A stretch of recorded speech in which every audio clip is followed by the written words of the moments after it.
Hey, sports fans, Larry Eder, Run Blog Run. This is our program, Socialing the Distance. And we're with Bryce Hoppel. He is an adidas athlete. He was fourth in Doha in a totally cool race. NCAA champion. I got to watch him in Monaco. I just replayed it again. And I only had one glass of coffee today, which I normally about 5. And I'm like, my caffeine level's up really high. Bryce, great to see you. Oh, it's good to be on. Good to see you. So are you in Manhattan, Kansas, or where are you? Lawrence, Kansas. It's like 30 minutes from Kansas City. Now, were you raised in Kansas? No, I'm actually from Texas originally, and then this is where I came to school. And what was the high school in Texas? Midland High School. Great. Okay, yeah, I was looking some of that up a little bit too. So let's start with that. How was the cultural thing, man, going from Texas to Kansas? Was that a challenge for you? Not too much. I mean, it was kind of far from home, so getting back for holidays and stuff was always kind of a hassle. But, I mean, I love home. Midland will always be my home back in Texas. And I don't know. I kind of find happiness in wherever I've been. So cool. That's a good attitude. Yeah. Now, who was your college track coach? Coach Michael Whittlesey in college. And is he still coaching you now? Yes, sir. He is. That's cool. That's cool. Yeah. How do you like that consistency? I like it. I mean, ever since like kind of shifting to pro, everyone kind of like expects like this big change from you and stuff. But I was like, I don't know, like I'm gonna stay with what I know is working. And Coach Witt has done so much for me. He's definitely got me into this this level of running, and I couldn't be more thankful for him. So I'm like, all right, I'm gonna stay here and kind of just feel it out and go through this Olympic year and then maybe reevaluate things. But I'm happy where I am right now. I'm always fascinated with coach-athlete relationships. Like I've watched Lance Browman with Noah and stuff, and they tease each other. And I asked Noah one time, hey, how do you know when coach thinks you're ready? He goes, oh, man. He just smiles all the time. What's your relationship like with your coach? Do you like if there's a workout, so say coach throws at you 8 300s, and you get to the 6th one and you go, man, this is just not my day. Do you have that kind of interaction, or how do you guys do it? Yeah, I feel like he realizes it before I even realize that I'm like kind of hurting in the workout. He'll be like, oh, do I need to like adjust it for you? Because like he'll see me running and kind of like based on my form or like just little things how I look. So like sometimes he'll see it before me. I'm like, what? Like, I am kind of feeling rough. But no, there's definitely that kind of joking stuff. And he's always just laughing at me when I'm hurting in workouts. When you race, one of the things I enjoy about watching you race is there's some guys who get themselves into just really bad places a lot of times during races, but you seem to be able to keep yourself out of the mess so that you have a great run for home. How did you develop that? Or is that a special sense, or where did that come from? I feel like it kind of is because like, I mean, you do think throughout the race, you kind of like block things out, but I always just kind of feel for that outside spot. Like you don't want to ever get like locked in the middle. So I do kind of like let up, and sometimes it'll happen to where I have like a slow start, and then I kind of just like try to get to that outside spot, but you kind of lose a little bit of advantage because you're like kind of hanging back from that first like 200. But I think it works out better in the end because then you're free to do whatever you need to. But yeah, I've always just kind of had a sense for that. And then, I don't know, it's kind of weird how it works. You went to the University of Kansas, man. That school's got like tradition for 100 years. And some just amazing athletes, Wes Santee, Jim Ryan. Are you guys like schooled in that? Did they tell you, do they try to build your pride about the school, about things like that? Or is it just like in the water, you put on that uniform and it's you guys show respect? Like they have like paintings and like all throughout like the athletics, like you see things of Jim Ryan and like Billy Mills and all those guys. So it's kind of like a tradition in the school and stuff. So I think every runner knows about them and stuff, but it's honestly really cool because like Jim Ryan still comes around. Like he'll come to the Kansas relays. Cool. That was like one of the coolest things that I experienced, was like getting to meet him and like take pictures and all whatnot. And he had good things to say. And I don't know, it's cool to kind of meet those like heroes of yours and stuff. So oh yeah. Really inspiring. I was telling you just before the broadcast that watching you in Doha blew my mind, and I haven't been able to talk to you about the race, so tell me about what happened in Doha. Take me through that final. Oh yeah. I mean, just getting to the final, like I was just happy to be there. And like when you have that feeling, like you can kind of just race free. And then I think that's when you definitely run your best, where you're just like, all right, I made it. Now let's go have some fun. Mm-hmm. But obviously it's a quick race. Like Wesley Vasquez took us out. I don't even know how fast. And I was kind of just hanging on for as long as I could. And then Donovan's making his move, that strong push pass I'm chasing after. And then it's always something about that, like coming around that last turn, you kind of just get like this burst of energy. And that's just like kind of something I always feel. And specifically in that race, like it's like the world championships, you see these guys like right there, like running for medals and stuff. And I'm just chasing down. And I don't know. I think I went from like 7th to 4th on that. Yeah. Just the last stretch. So I don't know. It's another feeling when you can kind of like see all those guys that I've looked up to. Like it's crazy. And you definitely get that rush of adrenaline. And I think that's one of the things that pushes me on that last stretch. When you're passing somebody that you idolize, does something go through, oh man, what is going on here? Or are you just running? In the race, you're more kind of just like focused on like the running part. But like, I don't know, one of the funniest things was like getting to Doha, I was like rooming with Clayton. And it's just weird because like before, I mean, I got into running kind of late, but like when I was really getting into running, I was like watching the 2016 Olympics, and like Clayton Murphy was like one of the guys. And and then I'm just like rooming with him in Doha, and I don't know, everything's happened so quickly for me. I'm so thankful for adidas and everything giving me the opportunities, and it's all happened so quick. So I'm still kind of trying to take it all in. Well, this season has been remarkably strange. You had a bit of an indoor season. I remember seeing you race with against Jake Whiteman in that 1,000, which was pretty cool. I think, outdoors, I think the 400-meter hurdles is the sadist race. Indoors, the 1,000 meters is the sadist race, because it's like you get to your 800 and you're going, oh man, I got 200 to go. What's happening? Because you guys were moving, and it was it was a tough race. Do you like the 1,000-meter distance?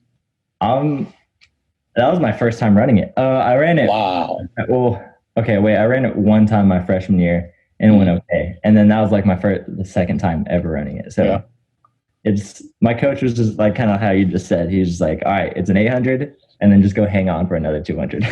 Yeah. What did your coach? Did he give you any advice before the Doha final? He's always, my mindset is like always just have fun with it. And I think that's one of the best things that he has is like I think his role that he does really well for me is taking off all that pressure and like kind of making me feel comfortable. So he's always kind of like seems cool, calm, and collected. And that kind of like rubs off on me. And that's kind of like all the stuff that he has for me. And that's cool. Huh? Do you like to travel? I do like to travel. It's kind of tough. Definitely going overseas. Like I'm having to adjust to that. Yeah.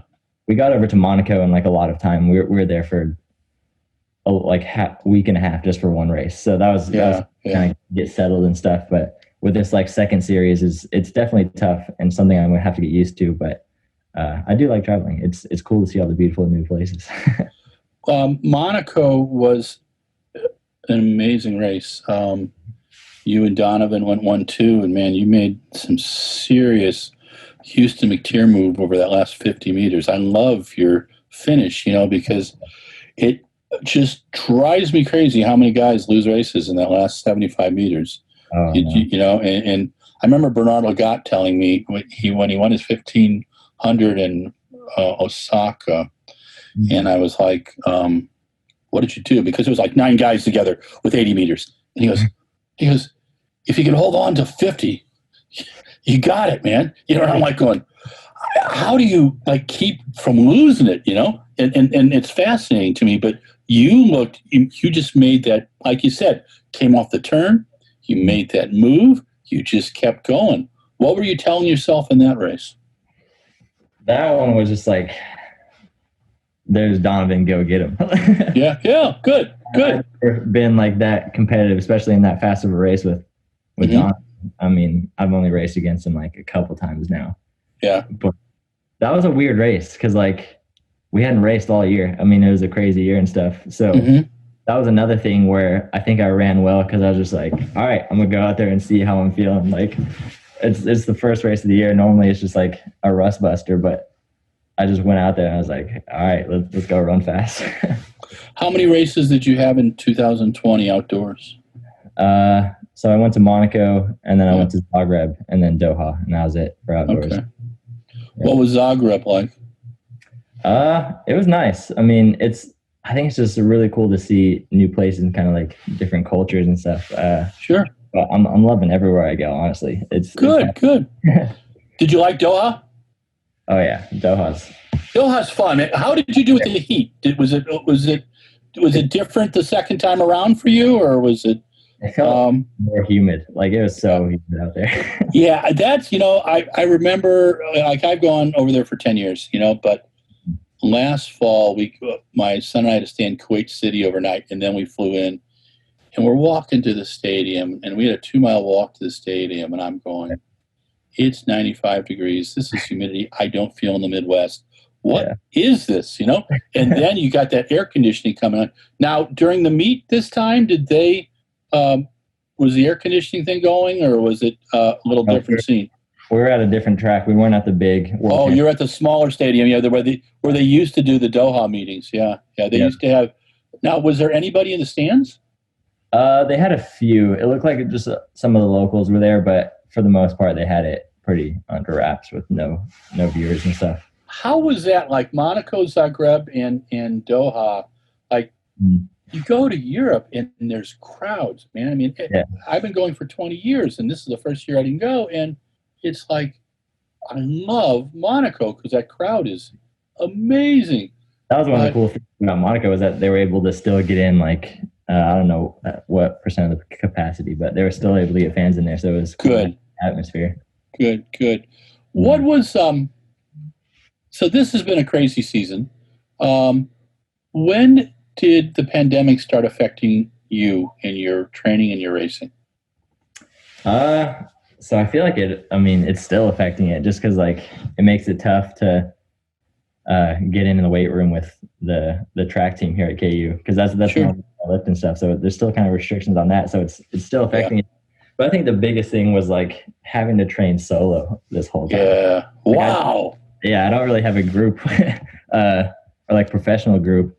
And the university is kind of just like, I mean, now I'm training with the guys again, but like throughout that whole time, like I didn't want to be around too many people and stuff. Just to get healthy. So I think that was the toughest part was trying to find that motivation and like keep going, just like doing everything alone. How did your training change this season? Was it like, did you do it normally the way you and coach would have planned in March through the spring and summer? Or? I think the training was all the same in terms of workouts and stuff, but we were having to like, because my 2019 season, I raced so many times. And so we're trying to do stuff where I like mimic a race and just like do fast stuff, like just like, I guess, racing against myself in times. But it was weird not to have like a build up to like big races and stuff. Like I just hopped into Monaco and just like got out there. So it was weird. Like having is a big adaptation and just trying to find your way around everything. Did the early pace in that race in Monaco, did you feel confident that you were okay with it? Oh yeah, I felt comfortable. I think they always do like 49.5 now. That's pretty comfortable. It's quick, but like if you hang off just the back of it, it's like So I'm definitely getting used to that. And I don't know. In college, I've always just kind of like you didn't really have pacers in college, so you kind of just get out there and run. Do you think you're capable of a high 142 now? Oh, absolutely. After like Monaco and just popping out at 143 out of nowhere, it's like, all right, where can I go from here when I'm really like trying for something? But sure. I think, I don't know, with the excitement of the Olympic year, I think we'll definitely see some fast stuff happen. What happened when you first heard about the postponement of the Olympics? How did you take it? Like, it was like almost a daily thing where I'm just like watching the news, like, all right, what's going to happen? What's going to happen? And then like, obviously it got suspended and stuff. And it's like, all right, like that's where I think after that happened, I kind of lost like some motivation for the year. And that was like early on. Yeah. So I think I took like a little break and I was like, all right, like there's nothing, there's no meets happening right now. There's nothing to look forward to.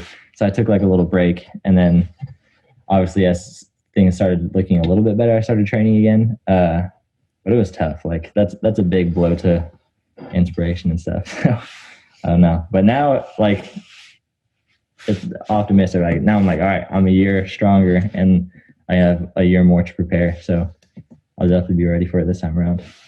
If we drop you on the track right now, what could you run a 400 in? A 400. Oh, I think I could go 46 mid for sure. Okay. Did you ever race individual 400? I think they put me in at one time in indoor, and everyone's starting out of the blocks, and I'm just like standing up, and I think I ran like 49. Okay. That was a while back, maybe freshman or sophomore year. But if you weren't doing the 800, what track event would you want to do? If I wasn't doing the 800, pole vault looks like a lot of fun. Okay, cool. We get to see you run a mile or a series 1500. I hope so. I was actually going to do one this year, but obviously there wasn't a lot of opportunities to race. So sure. Like, everything that I'm going to do, I have to be like an 800. But definitely, hopefully there will be a lot more opportunities to race this next year, and I'll definitely hop in like a 15 or mile. So you're 22? 23 now. Just 23? Okay. God, I remember that. That was 39 years ago for me. So yeah, it just kind of gives you a little perspective. So LA 2028, not that far away, man. And the Olympics come back to the US. Do you want to run an LA 2028? Oh, absolutely. That'd be so cool to run an Olympics on the home turf. Cool. I think it's exciting to see the World Championships in Eugene. Yeah, I think that's going to be really, really neat. And I'm looking forward to it. I think it just that for such a long time that city did so much to keep, global track going in the U.S. And it's an important one. You like running indoors? I do. I think coming from West Texas, like so much wind and dust in the air and stuff. So my first experience with indoor was like, wow, like there's no wind in here. I don't got to run against anything or worry about any of the climate. So I like it a lot. Indoor, what's your favorite distance? 800 or 600? Another the 1,000. The 1,000 was fun. Like, okay, cool. Because WIT trains me more from a strength side anyway. So I think he kind of trains me more like a miler, honestly. And then I kind of just have some of the speed that helps me with 8.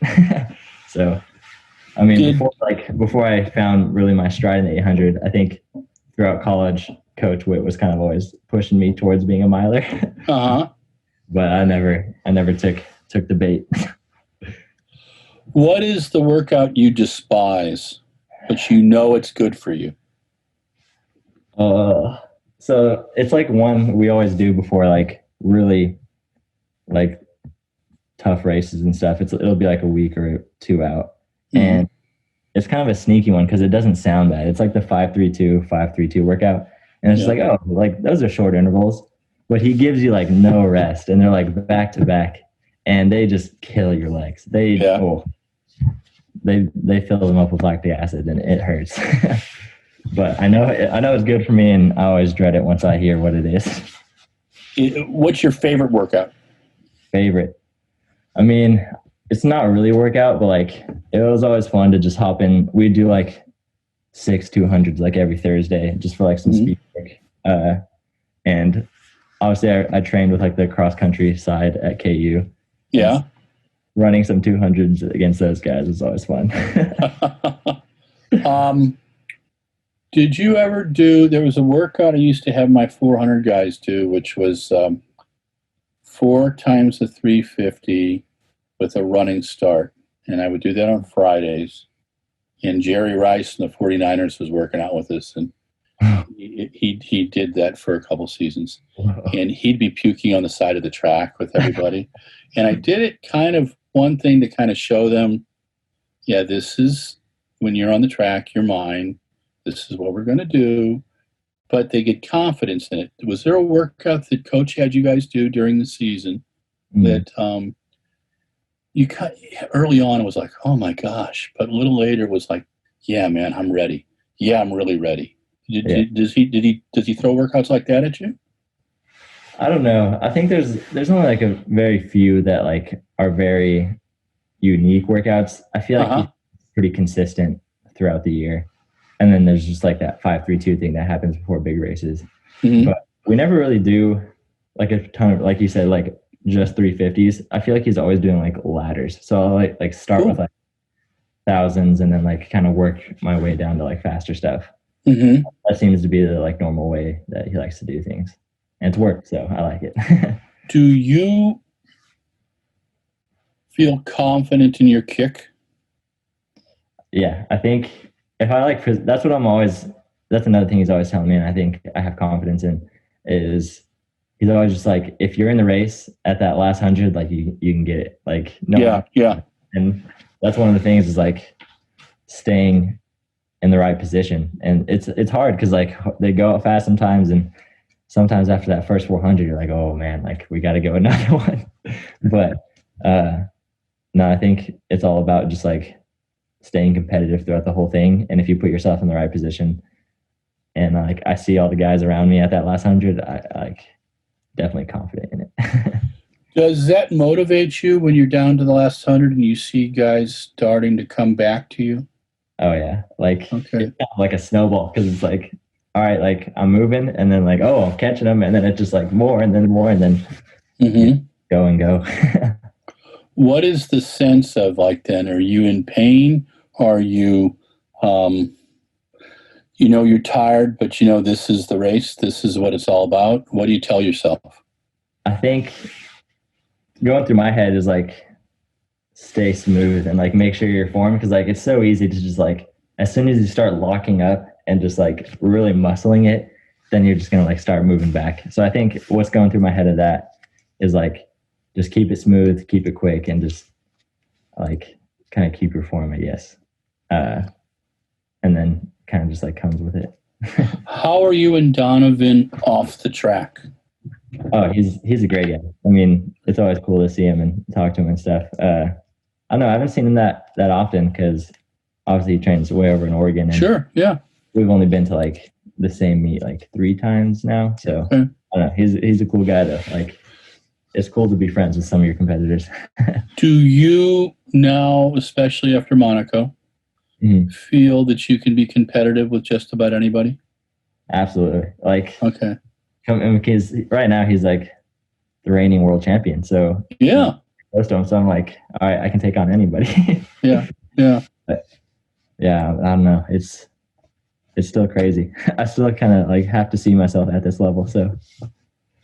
If you were talking to your 17-year-old self now, yeah. We'll try this one. So you got a room full of kids, room full of guys from Texas, 800-meter runners, and you're chatting with them, and they're like, "What's it like to be a pro?" What would you tell them?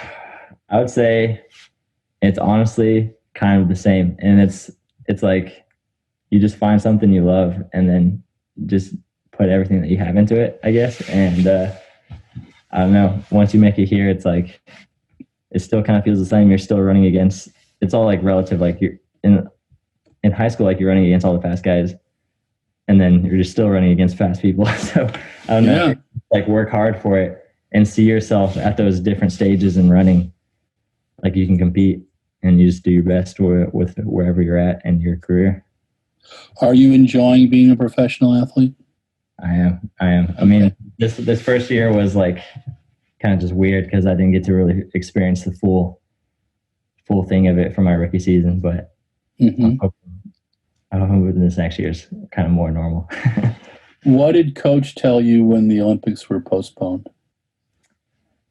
He was just like, "Don't worry about it." A lot of like the motivation thing was, I know. He's like, "I know it's not canceled, but like you just got to keep the motivation and keep working, and it'll be here eventually." Cool. Did you like cross country in college? Yeah, I liked it. I mean, it was fun just because I love the team aspect of it. Like you're running for not only yourself, but like for the guys that are alongside you. I was never the best at it, but Coach Witt and Coach Redwine were always pushing me to be on the top 7 of the team. So I tried my best, but the 8K and then eventually the 10K it's a little much for me. Yeah. 800 to 10K, man, is like a whole different world. I remember my first, and I was like, I ran my first 10K on the track about an hour after I ran a mile race, and Coach just said, "Get in there. I'll tell you what to do with the lap to go." And that's what I did. I'm just kind of going, and it hurt so bad. I didn't want to talk to him for a while, you know. And the funny thing is like I was kind of starting to get the hang of like 8K because like that's what you run most of the season. Sure. And then just casually, like you go up to 10K, like that's 2,000 more meters. Like everyone else is like, yeah, we're going up to 10K. I'm like, that's 2,000 meters. Like that's a lot. That's not just like a casual, just like bump up. It's like too many. Yeah, Clayton Murphy said pretty much the same thing. He was not a happy camper when he did it because it was part of the whole team thing. You've competed in the World Championships. There's going to be a World Championships in 2022 in Eugene. We've got an Olympics in 2024, another one in 2028. Will we see you attempt indoor World Championships as well? So are they doing that this year? That's a good question. You know, they right now they've got it planned. It's like I'm trying to figure out if we're having an indoor season. You know, and I called your friend Mr. Wetmore, and he goes, "Well, of course, Larry. You know, I mean, that's Mark, and I love that meet. That's literally I'm in Dubai for a marathon the day before, and I fly 16 hours, come to that meet. So that's how I start the season. You know." Yeah. And it's because it's always a fantastic meet. Reggie is a great place, and you get a good field and stuff like that. How has one of the things like indoor? It's pretty intimate, but like I just saw the Karlsruhe meet in Germany. They said, "Hey, look, no fans." So one of the cool things about indoor is the people. How close you are to the people. Yeah. How do you think that's going to change the experience? Yeah, I don't know. Like. Because why I love indoor, that Boston meet that Mark puts on up there, like that was such a cool experience. Yeah. One of the weird things was like I grew up. My dad was when I was young. He was like the manager for a hockey team, and I don't know, that atmosphere was like very similar to like the hockey atmosphere for like just like crowds like in that a little arena. Yeah. So I don't know. I had a feeling that like made me run faster there just because like. It brought up some memories and stuff, but I don't know. Cool. Like they built a really cool atmosphere with those indoor races, and USATF and Albuquerque, like that was a cool atmosphere too. So yeah, I thought Albuquerque. You know, my only beef with Albuquerque, I really didn't have any beefs with it. I wish there'd been more people there, but I thought it was a fun place for a meet, and it seemed like up into the 800, it wasn't beating the heck out of you. After 1,500 and 3,000s, that was. You got to remember what your lungs are like. Did you play hockey as a kid? No, I didn't. Well, so my dad was like a manager for a baseball team and a hockey team when I was younger. I wanted to play hockey. Like that would have been cool, but I was always more into soccer and baseball. So the 2 sports that I mainly did growing up. How old were you when you stopped playing soccer? I stopped my sophomore year in high school was my last. So when I was like 17. How about baseball? I stopped after my 8th grade. Yeah, after 8th grade. So I don't know how old 8th grade. You've been watching the World Series? Yeah, I have. Yeah, yeah. I was raised in St. Louis, and I got to see Bob Gibson pitch, and I mean, I would go take the bus down, and for $1, I could get a ticket, and it was totally cool, you know. So those kind of memories, you know, it makes a romance to this. Oh, It's like watching hockey, the St. Louis Blues. I remember there was guys called the Plager brothers, and I yeah. always knew they're going to play well because they'd get into bar fights during the week. They'd play, you know, because American hockey is a little different than a European ice hockey stuff. What are your favorite sports outside of track and field? What do you like to watch and stuff? I think I'm like right now. I think I'm most into NFL. That's definitely what I keep up with the most and watch, just because me and my friends like pretty into fantasy league and stuff. Yeah, my son and Mike, who's on here, they're nuts about it. I mean, I have no clue about it at all. Yeah. So, how do you think they're doing with the season right now? Do you think they're doing okay with considering the challenges they have? So I think it kind of like gives a false sense of like how everything is doing, because like you put it on and like, oh, like all these huge sporting events are like happening, but then I don't know, like I guess we're struggling in other like spaces of life with the virus or whatever. But I don't know. I think it gave me hope for like all the other sports, and it's weird how like college cross country and indoor track is still like up in the air when you like see NFL and all this stuff happening. It's like, oh, like I thought everything was back to normal, but I don't know. What did you think about how track and field was portrayed this summer with the meets in Europe, that 10-week series, the Continental Tour series? Did you think they gave the sport a good showcase? I think they did. Like, I mean, I had a great time being in all those races. I think that was the most like track and field I've ever watched. I think I put on every track race that I could this past summer, watching them all. So from my perspective, it seemed like it was pretty cool. Is there an athlete that you admire? Is there someone that you kind of look to for inspiration? I don't know. Past or present? I think one of the coolest things was like just Jim Ryan here at KU. I think that's been kind of my biggest inspiration, definitely through like my college and I mean, I'm just now getting into the pro world, so that's been most of my career. So right now your plans are until after the Olympics, you'll stay in Kansas? Yes, sir. Okay. Are you considering moving after that, or are you just kind of... I'm feeling it just because like I think it'd be cool to like really be around other professional athletes and kind of have that common goal of working towards the same thing and stuff, and the right atmosphere, and I don't know, kind of like better habits and stuff. But I don't know, it's kind of scary, like I was saying earlier, to like move on to somewhere different where you're kind of comfortable and having success here already. Sure. What is the toughest part of being a professional athlete for you? I think it's like after working out and like doing all the other things, of having the energy to like be productive in the other part of the day. I feel like I exhaust so much, like trying to get as much as I can like out of my body each day. It's like, oh man, like I don't want to do anything else now. So I mean, I'm still taking classes, and so that's like kind of the biggest struggle, is finding the energy and stuff to do other things after you've put it all into running. What is your major? Business finance. And how much longer do you have in school? Just so I kind of took it slow since I like went pro. Since there's like no really thing, so I'm taking like 3 classes this semester, and I'm just take like 2 more next semester, and I'll be done. Cool. Do you want to go to grad school, or what are you thinking? I'm thinking about it, but just because if that'll probably be something I do if I do decide to stay here in Kansas, because it's like, why not? Like I'll be here just chilling. So I don't know. Yeah. Still do you have any?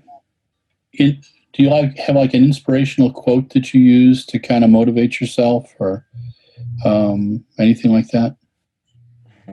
One of the things that I have hanging up, I mean, Prefontaine, like to give anything less than your best is like to sacrifice the gift. And I think that's one that resonates with me the most, is because, I mean, it really is like a gift to just to be able to like run. Like some people aren't able to like, I don't know. So I think using that to the fullest and like really doing as much as you can with it, because not everyone is given the opportunity, is that's what kind of resonates with me the most. Did you always want to be a professional athlete? I think it's every little kid's dream that grows up in sports. So that was definitely always my dream, but I mean, I never thought it was going to be a reality. And now that it's here, it's still just crazy. So will you do a few indoor meets in Kansas? Are they even going to have indoor meets in Kansas, or what's the kind of idea now? So. Like, I think because of budget restraints and stuff, I think they already canceled like Kansas Relays outdoors. So I'm hoping we put on some other meets. But yeah, I want to get in as much as I can. That's always been my outlook, is like, if I'm healthy, like why not just go race? How has the pandemic been in Kansas? I feel like it's been like everyone's really respectful with the masks and everything. I think it's been under control pretty well. Like our KU team has to get tested like once or twice a week, and we haven't had any cases on the team. So that's great. Yeah. That's great. Are they now? Is your cross country team? Are they actually competing right now, or is that? So they have Big 12 Friday. Okay. Wow. Okay. Yeah. Because certain So Wisconsin football just got canceled this morning because their third and fourth quarterbacks are sick. Yeah. Oh, man. Yeah. So it's the first Big 12 game that's had to be canceled because of COVID now. So it's just, and then we just heard I guess the NCAA cross country champs are scheduled for March 15th. Oh yeah. So it's craziness, so it's just gonna, how has the pandemic challenged you to stay motivated? I think it's just like the outlook on like if we're gonna get to do things, like you're just saying, like meets and stuff can get canceled. So it kind of messes with your mind. It's just like, all right, I'm training for this. Is it gonna happen? Like, am I just doing this for nothing? But it's tough to kind of keep that positive outlook. But I think we're doing well now, so I haven't really had any problems with it. Like I just kind of like expect things to happen now, or cool. Hope they would. Bryce, thank you. You survived 39 minutes with me, and so that's pretty good. I look forward to seeing you in the spring. Hope to see you at the New Balance meet. We'll keep our fingers crossed. Yes, sir. But great watching you this season. That Monaco race kicked butt, and Doha, you were awesome. It was so much fun. Thanks again for your time. Yeah. And so here we go. This is Larry Eder with RunBlogRun, programming Socialing the Distance with Bryce Hoppel and Adidas. Sponsored athlete. He was fourth in Doha. He was second in Monaco. Had a abbreviated season this year, but he's looking forward to 2021 and looking forward to seeing him race. Hey, sports fans, Larry Eder, RunBlogRun. It's Socialing the Distance. This is our program along with Athletics Chat and Conversations with Larry, and we're doing this to kind of help you keep your sanity so you don't lose your mind in this whole socially charged lockdown. We're a week away from voting, less than a week. So I don't say like our dear late Mayor Daley said, vote early, vote often, vote one time. Most states now, the whole absentee thing is closed up. I just voted this morning in Wisconsin, went into my county clerk and was able to do it all. And there was about a 2-minute wait. It was pretty cool. But you're an American citizen. You have the ability to vote, and you're registered to vote. Vote. Don't play with democracy. Okay? I've been arrested twice, both times out of the country. Not a good thing. You really recognize that you're in a pretty good country, and for most of the stupid stuff kids do, they don't get thrown into jail. So that's a good thing. Anywho's, that was my digression for the beginning. But Bryce Hoppel is an amazing athlete. NCAA champion, University of Kansas graduate. Got to meet Jim Ryan. He said that was pretty cool, and it would be. He knew about Wes Santee, knew about Billy Mills. University of Kansas has a great tradition. He still works with his college coach, which is pretty cool. in speaking to Bryce, and I've interviewed him in short snippets at different times, he seems to be a creature of comfort. He's got a strong coach. He's got a strong training program. Why change it right now? He may look at it down the road because he may want to train with some elite athletes. Cool. But he's looking at it, and I think, in a thoughtful way.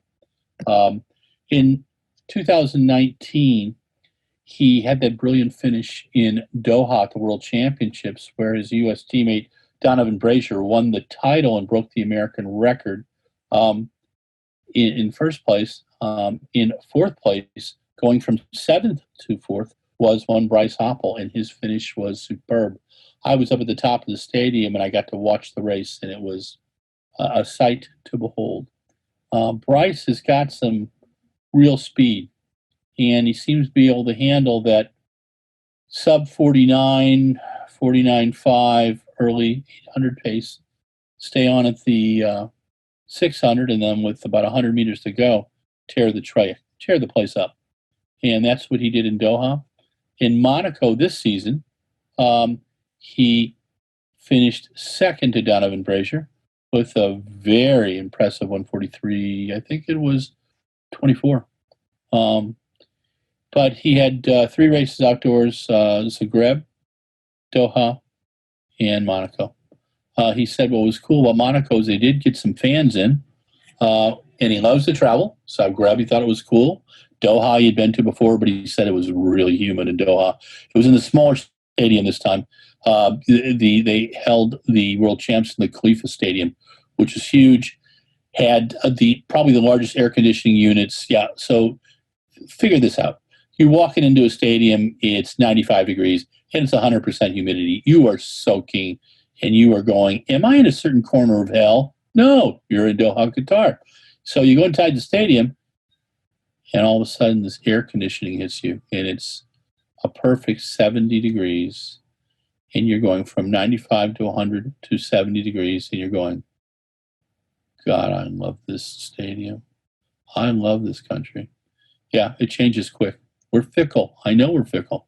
All right, second digression. But Bryce is fun. And the overwhelming theme with Bryce is that he's most appreciative for being a professional athlete. He's very happy that Adidas hired him to run, which is a dream, as he said, most kids have. His dad managed a hockey team and a baseball team in Texas, where he was raised. He went to Midland, lived in Midland, Texas, then moved to the University of Kansas. And he said, changes, but he likes the University of Kansas. And he's, at the first part of the pandemic, he was really training by himself.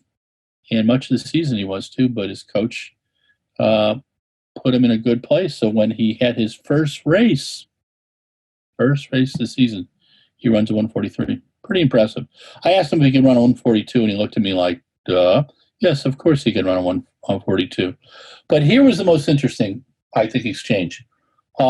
We talked about, I asked him how he gets along with Donovan Brazier, and he said, great. He said, off the track, Donovan is a great guy.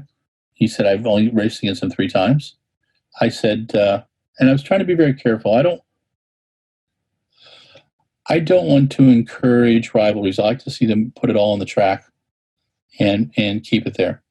So I just said, do you think you're capable of competing with anybody who's racing today? And he said, yes.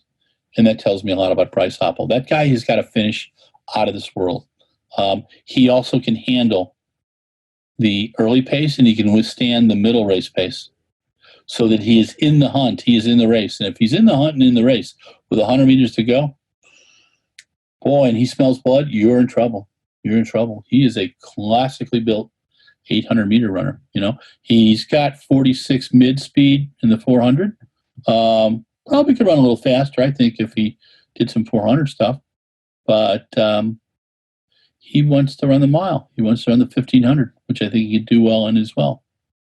But he also thinks that he'll be around till LA 2028. That kind of time means that stay with the 800, dabble in the mile and 1500, see where you go. Play a little bit in the 400, make sure you have that leg speed. Remember when Seb Coe, before Seb Coe won his first title at 800 meters, first Olympic medal, silver, he finished second in the 400 of the UK champs in 46.2. So, leg speed's a good thing. Bryce has got a ton of it. He's got the great attitude. Doha, he did well. Monaco this season, he did well. We look forward to seeing what he can do in 2021. And Bryce, thank you very much. Thanks for your time today. It was a lot of fun talking with you, learning about you, learning about how you do things in Texas, or in Kansas, I'm sorry. And we look forward to seeing you race next spring. Maybe get in a few more 1,000-meter races, your new favorite distance. This is Larry Eder, Socialing the Distance, signing off. If you like us, Twitter, Instagram, Facebook, please like us. If you love us, subscribe on the YouTube channel. And check us out at RunBlogRun and The Shoe Addicts. Larry Eder, signing off, Socialing the Distance. Thank you.